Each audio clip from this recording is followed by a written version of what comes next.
Good day mga pa-Jaffers, this is International Master Jem Garcia and welcome back to our YouTube channel.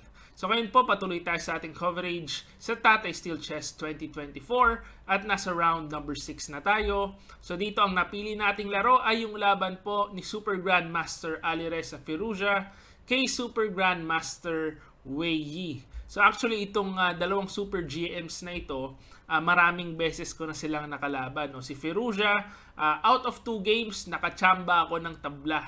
So 0.5 out of 2 ako kay Firouzja.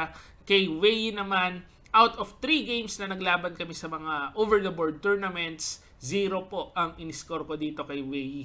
So hindi ako makalusot-lusot dito kay Wei Yi. Talagang siya ang top player ngayon ng China besides Ding Liren. So actually si Wei Yi po, yung board 1 doon sa nakalipas na Asian Games, siya ang board 1 ng China. Ayan. So punta tayo sa ating game. Dito po, white si Firouzja and black si Wei Yi.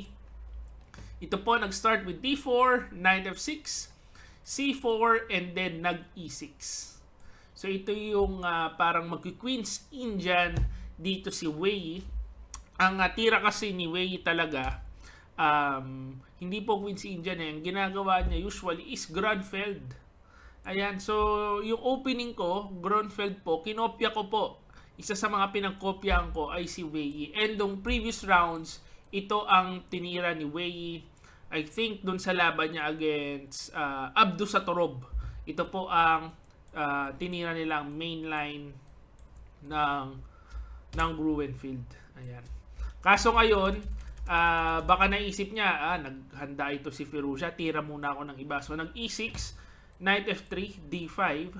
So na-transpose sa Queen's Gambit declined, no? And then nag-C5. Papunta sa Tarrasch opening. So ang Tarrasch opening, ang mainline dito is Kain, and then G3. Mag-fianchetto, yan po ang mainline dyan. Kaso, ang ginawa ni Firouzja, kinopya lang. Ayan, nag-E3 lang. So, very symmetrical ang posisyon nila. Pero, lalamang po ng kakaunti ang white kasi siya po ang unang titira. No? So, advantage ng one move. So, dito kumain. And then, nag-A6, Bishop D3. Normal development lang, Knight BD7. Queen E2, and then B5. Ayan. So, castling, Bishop B7, Rook D1, Bishop D6, and then pa capture, H3, castling. Dito makikita natin, total equality po kaagad ang itim kasi nakadevelop na lahat ng pyesa and nakakastling ang mga rook, ang king, no? So, safe ang king, tas ang rook magko-connect na. Ayan. So, yan naman ang parang mission mo sa opening eh. Pag-connectahin mo yung rook.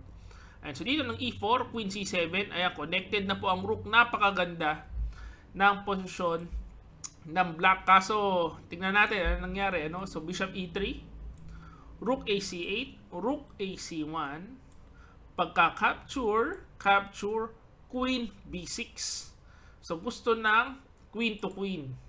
At halimbawa dito, i-queen to queen mo yan, knight takes b6, siguro knight e5, malamang dyan, magkakapalitan na yan dito sa gitna. So, magkakapalitan na yung mga pyesa dyan. No? And then, mauuwi na sa draw kasi wala na pong queen.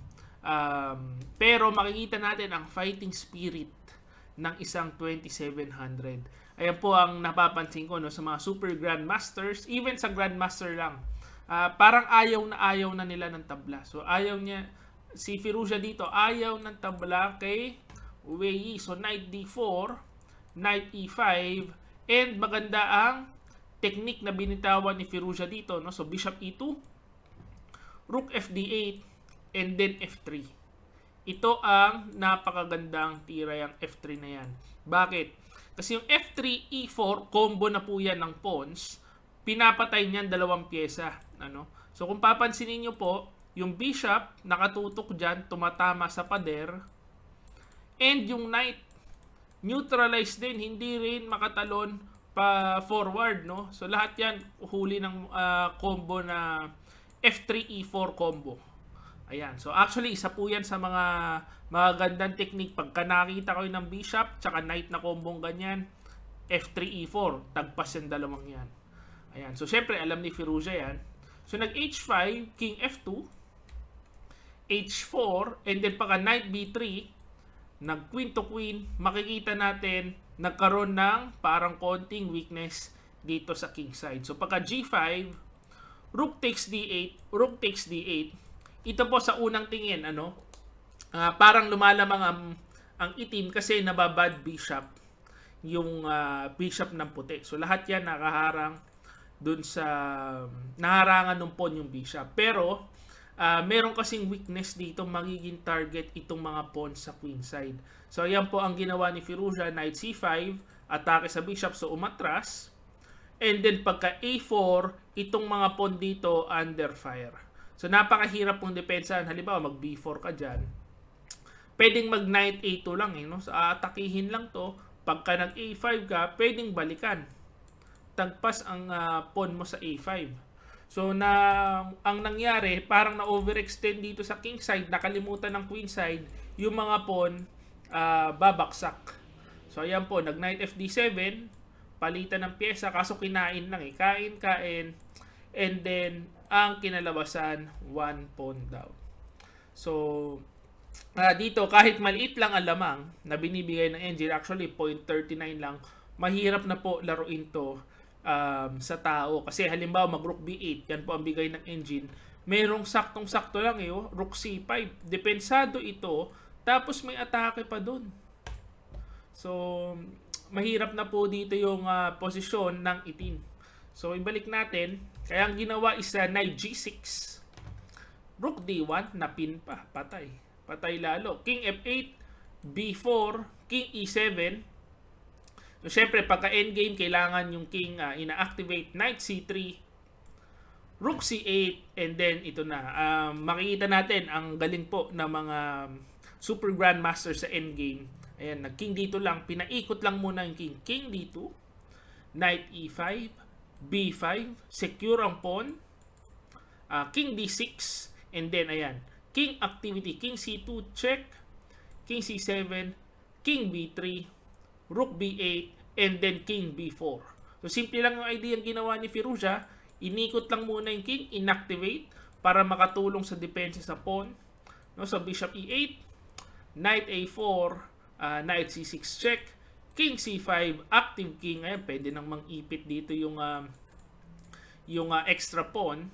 So, Knight E5, Rook C1, and then paka Rook D8, King B4 check, King B7, Rook C5, and then pagka F6, Rook C2, Rook D6, King A5, talaga inuunti-unting ipitin na po yung black, and then pagka F5, check, King A7, Knight A6, Bishop D7, and E takes F5. Dito nag-resign na po si Wei Yi.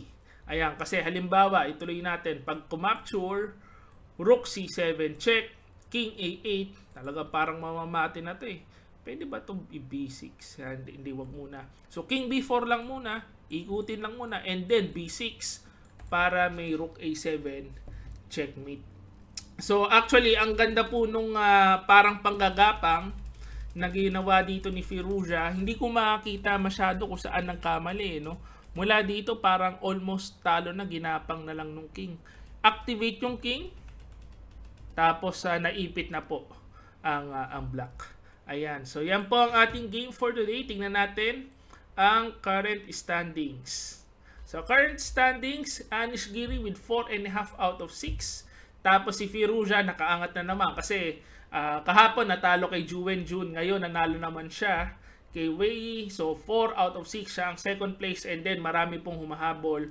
3.5 and 3 points. So, ayan ang ating game for the day. Hopefully, na-enjoy nyo po itong game na ito. Mabilis na recap lang, At kung na-enjoy nyo, please like this video and subscribe to our YouTube channel. This is International Master Jem Garcia. See you again next video.